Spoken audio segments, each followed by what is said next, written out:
Assalamualaikum warahmatullahi wabarakatuh. Perkenalkan, nama saya Pak Dosen Setiawan SPDI. Saya adalah mahasiswa PPG Universitas Islam Negeri Raden Mas Said Surakarta. Ini nomor peserta PPG saya, yaitu 374492000205. Insya Allah hari ini saya siap melaksanakan uji kompetensi PPG atau UKIN, yaitu praktik mengajar di sekolah tempat saya mengajar. Terima kasih. Wassalamualaikum warahmatullahi wabarakatuh.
Assalamualaikum warahmatullahi wabarakatuh. Waalaikumsalam warahmatullahi wabarakatuh. Alhamdulillahirabbil alamin, wassalatu wassalamu ala sayyidil mursalin wa ala alihi washabbihi ajmain.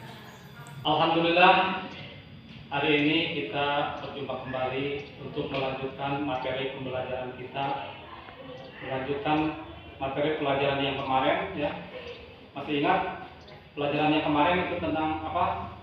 Dan sebelum kita memulai pembelajaran kita, seperti biasa kita menyanyikan dulu lagu kebangsaan nasional kita. Dan untuk menyanyikan lagu kebangsaan nasional kita, silakan kalian untuk berdiri.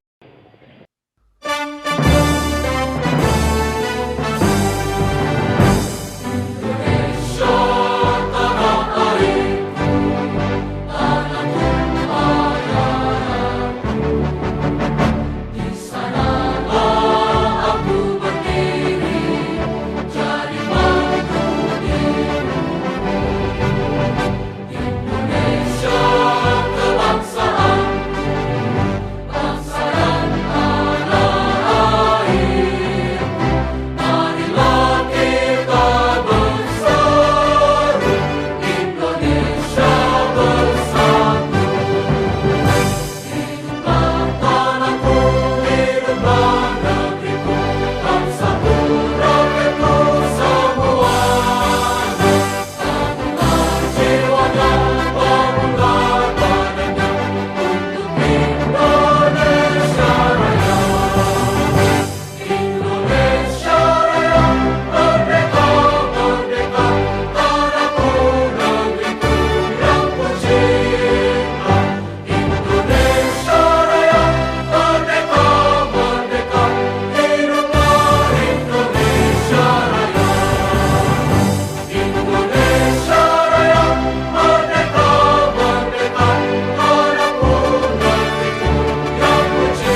menyanyikan lagu Indonesia Raya selesai.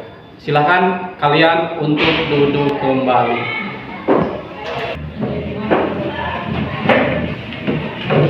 Oke, kita lanjutkan pertemuan kita dengan mengecek kehadiran kalian ya. Barangkali ada yang tidak hadir. Kita mulai dari Dian Ramdhani. Hadir ya. Kemudian Asep Purnama. Kemudian Ahmad Dahlan. Kemudian Hadi. Kemudian Nuril Aini. Rizka. Bubung. Kemudian Sofia dan Sinta. Lanjut Siti Saimah. Kemudian Siti Nelly Nurpan. Alhamdulillah ya, hari ini semuanya hadir, tidak ada yang izin sakit ataupun apa. Oke, kita lanjut lagi ya. Sekarang sebelum memulai pelajaran, silakan kalian berdoa dulu, dan untuk memimpin doa saya serahkan kepada ketua kelas kita. Untuk berdoa silakan dimulai. Sebelum belajar, mari kita membaca doa terlebih dahulu. Berdoa mulai. A'udzu billahi minasyaitonir rajim. Bismillahirrahmanirrahim. Alhamdulillahi rabbil alamin. Ar-Rahmanir-Rahim. Maliki yaumiddin. Iyyaka na'budu wa iyyaka nasta'in. Ihdinas siratal mustaqim. Siratal ladzina an'amta 'alaihim ghairil maghdubi 'alaihim waladdallin.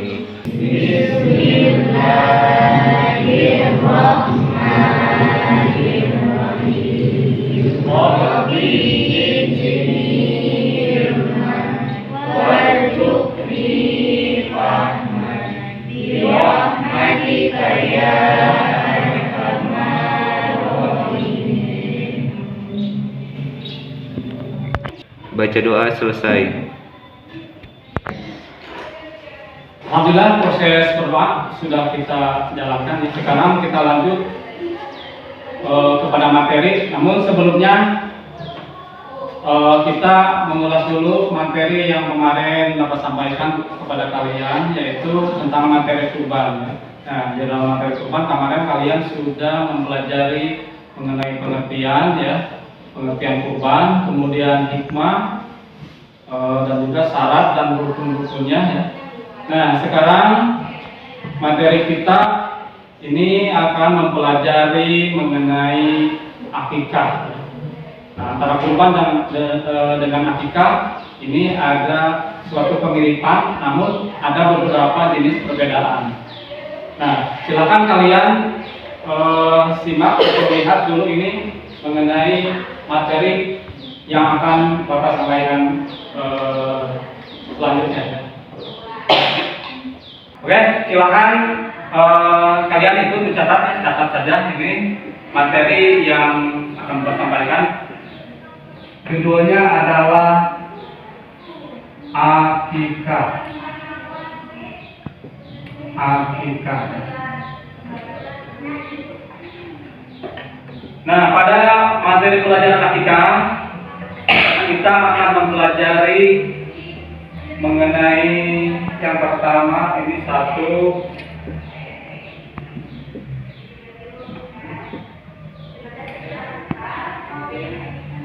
pengertian. pengertian akikah.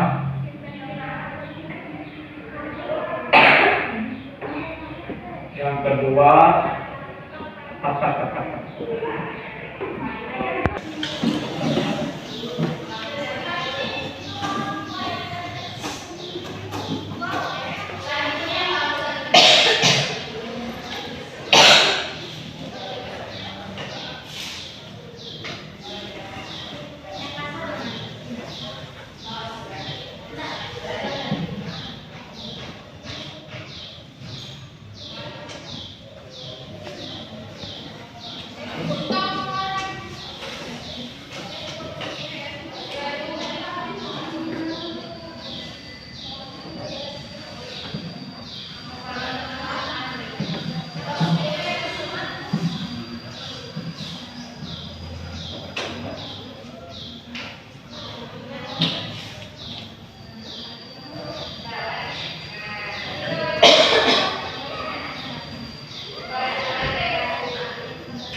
Nah, ini ya. Ini yang nanti akan dipelajari. Nah, jadi untuk materi hari ini kita akan mempelajari tentang akikah. Ya. Kalian tahu artinya itu akikah apa? Mungkin ada yang sudah tahu? Yang saya tahu akikah itu menyembelih kambing, sapi, sama ayam. Ya, itu ya. Jadi itu rada-rada mirip jawabannya, cuman belum tepat. Nah, untuk itu marilah kita pelajari materi akikah ini ya. Dan sebelum kita mempelajari akikah ini, silakan kalian untuk berbagi kelompok dulu ya. Nanti saya akan menyajikan sebuah tayangan video khusus tentang materi akikah. Ketua kelas untuk menyiapkan kelompoknya, dibagi 3 kelompok saja ya, biar kondusif.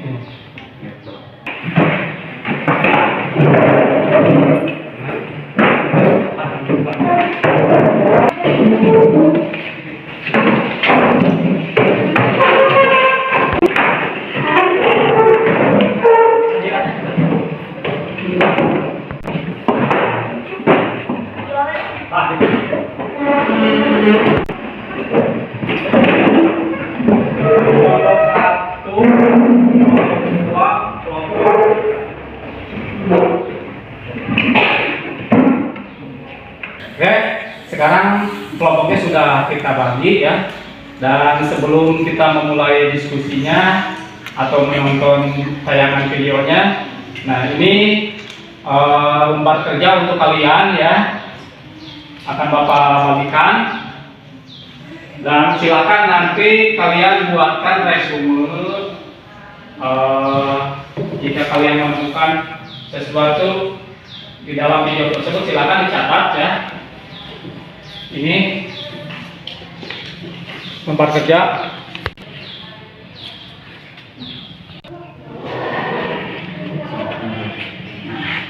Menjelas baik kerja asing.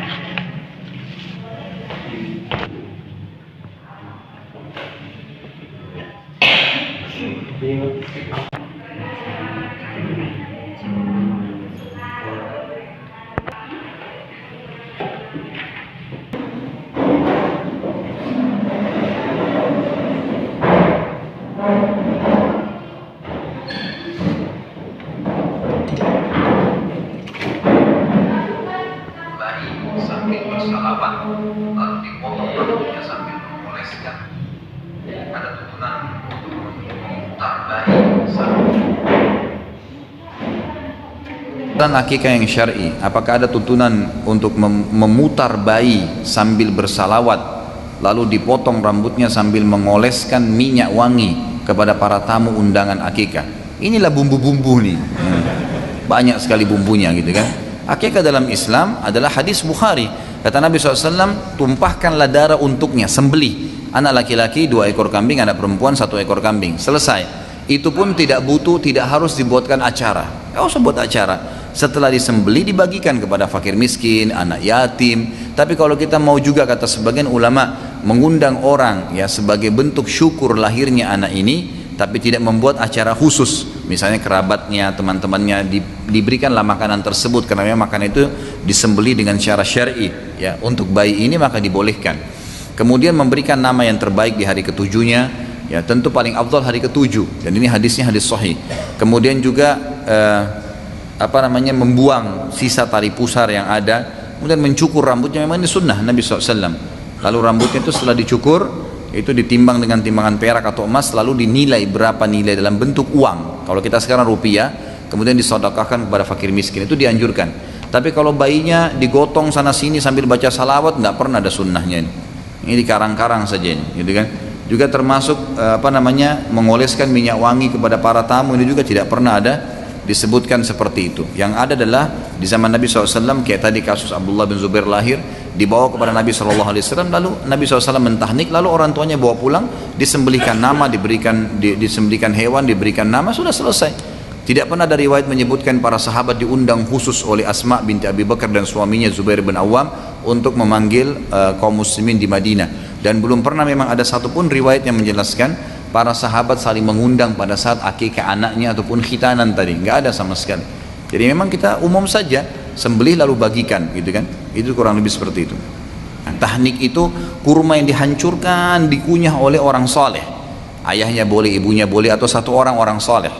Seperti masyarakat Madinah, ya, pada saat mereka kedatangan atau kelahiran anak, maka mereka pertama sekali begitu lahir dibawa kepada Nabi SAW, dan tradisi Nabi SAW mentahnik mereka.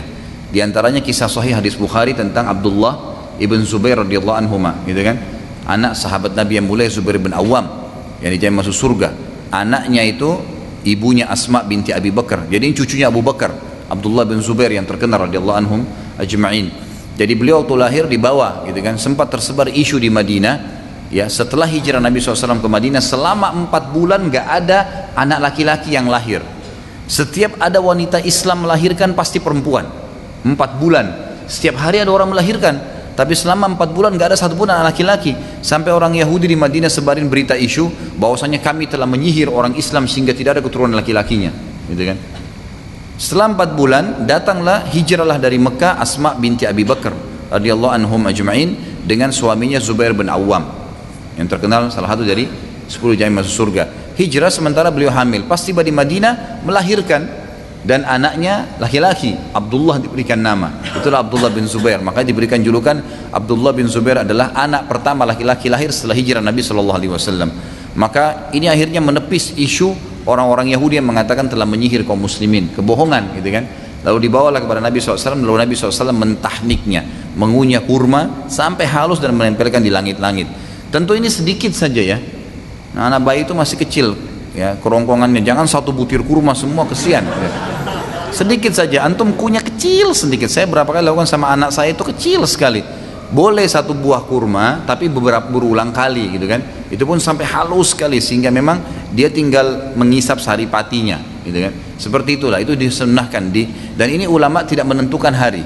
Yang jelas dianjurkan dari pertama lahir sampai beberapa hari ke depan, gitu kan? Ada yang mengatakan sampai hari ke-7 karena hari ke-7 sudah masuk hari akikahnya, ya, dipotongkan kambing. Ada yang mengatakan sampai sebulan, ada yang mengatakan tidak ada batas. Dan Allah alam yang lebih kuat adalah tidak ada batas. Dan ini menandakan juga makan kurma adalah hal yang dianjurkan di dalam agama kita.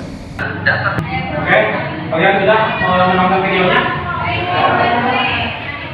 Dan kalau sudah ya, silakan diskusikan oleh kalian, oleh kelompok-kelompok kalian, apa-apa yang ditemukan di dalam video tersebut.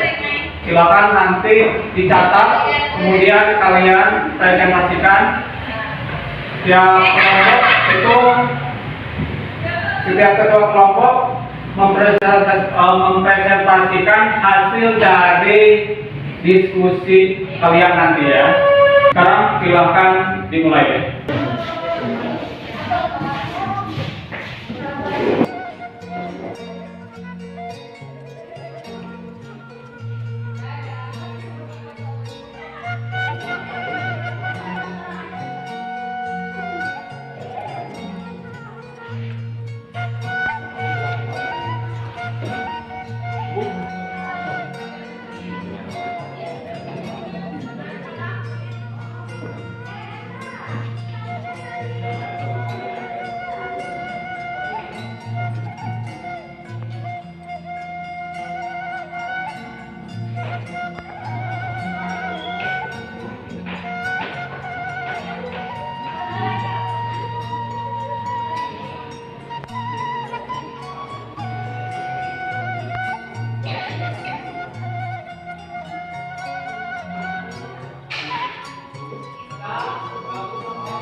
Oke, diskusinya kalian sudah beres? Oke, kalau sudah ya, silahkan kalian buatkan untuk resume, ataupun apabila kalian menemukan sesuatu yang kurang dipahami, boleh kalian untuk mengajukan pertanyaan. Dan untuk mengajukan pertanyaan silahkan acungkan tangannya, sebutkan namanya. Paham? Oke, mulai dari kelompok mana dulu ya? Kelompok 1 dulu boleh, silakan untuk mempresentasikan atau barangkali mau bertanya boleh. Silakan untuk ketua kelompoknya. Saya Dian Ramdhani dari kelompok 1 mau menanyakan apa hikmah akikah dalam penerapannya pada kehidupan sehari-hari. Oke, terima kasih ya untuk kelompok 1 yang menanyakan atau mau dijelaskan kembali mengenai pengertian mengenai hikmah akikah ya. Hikmah akikah dalam penerapannya di kehidupan sehari-hari. Silakan kelompok mana yang mau mempresentasikan atau mau menjawab pertanyaan dari kelompok 1, silakan acukan tangannya. Kelompok 2, kelompok 1, kelompok 3. Mau kelompok mana dulu? 1. Merupakan bentuk taqarrub mendekatkan diri kepada Allah Subhanahu wa taala. 2. Menambah penciptaan anak pada orang tua. 3. Mewujudkan hubungan yang baik sama tetangga maupun saudara dengan ikut merasakan kegembiraan atas kelahiran seorang anak. 4. Akikah ini mengandung unsur perlindungan dari setan yang dapat mengganggu anak yang lahir itu. Akikah merupakan tebusan hutang anak untuk memberikan syafaat bagi kedua orang tuanya kelak pada hari perhitungan. 6. Akikah sebagai sarana menampakkan rasa gembira dalam melaksanakan syariat Islam dan bertambahnya keturunan mukmin yang akan memperbanyak umat Rasulullah SAW pada hari kiamat. 7. Akikah memperkuat ukhuwah persaudaraan di antara masyarakat, terutama antara yang kaya dengan yang kafir. Oke, terima kasih kepada kelompok 3 yang telah mempresentasikan atau menjawab pertanyaan dari kelompok 1 yang begitu jelas ya. Bagaimana? Ini untuk kelompok 1 puas atas jawaban dari kelompok 3? Berikan aplaus untuk jawaban kelompok 3.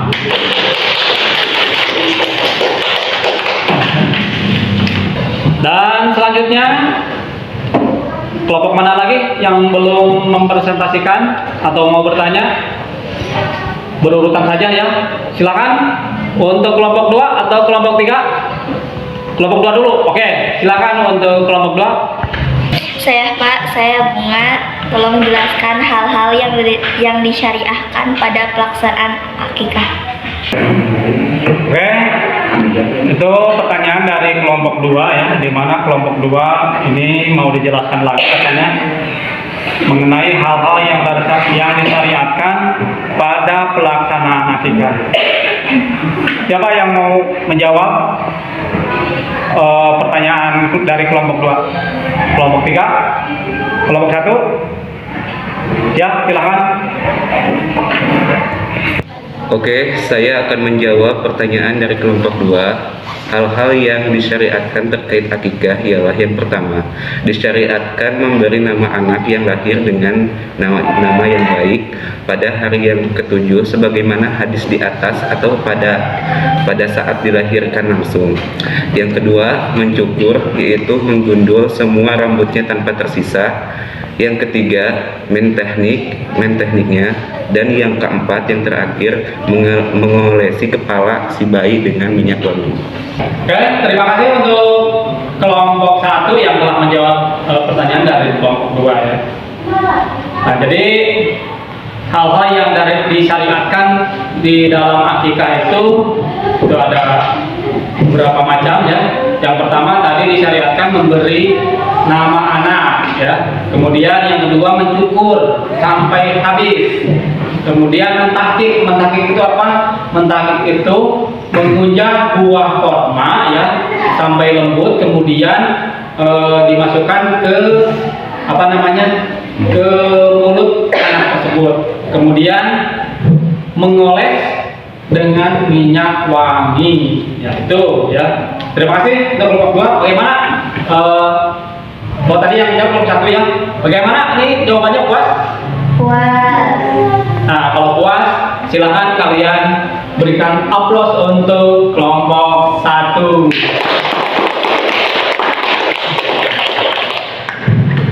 Dan untuk selanjutnya, kelompok mana lagi yang belum bertanya? Kelompok 3 ya. Kelompok 3 silakan mau bertanya atau mau mempresentasikan silakan. Saya Pak, jelaskan ketentuan akikah. Oke, kelompok 3 ini mau bertanya lagi mengenai ketentuan akikah. Silakan kelompok mana yang mau menjawab? Kelompok 2, kelompok 1, silakan. Kelompok mana yang mau menjawab? Saya Pak, saya di sini untuk menjawab dari kelompok 3. Yang pertama, pihak yang berkewajiban melakukan akikah adalah ayah yang dilahirkan baginya seorang anak atau orang yang menanggung nafkah anak yang dilahirkan tersebut. Kedua, disunahkan menyembelih akikah pada hari ke-7 dari hari kelahirannya.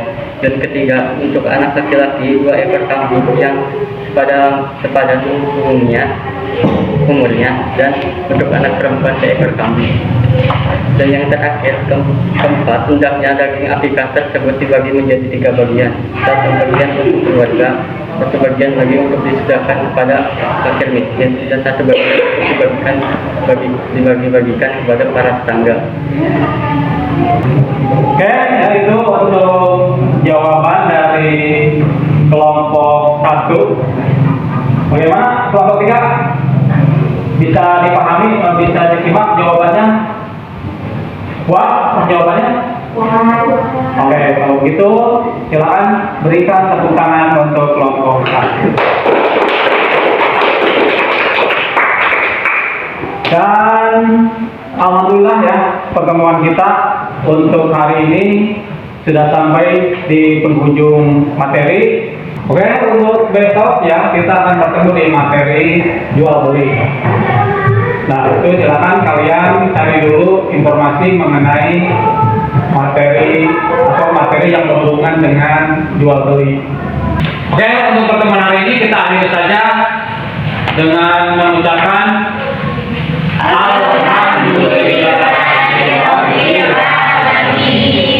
Dari Bapak, dulu sampai sini ya, insya besok kita bertemu kembali. Dan Assalamualaikum warahmatullahi wabarakatuh.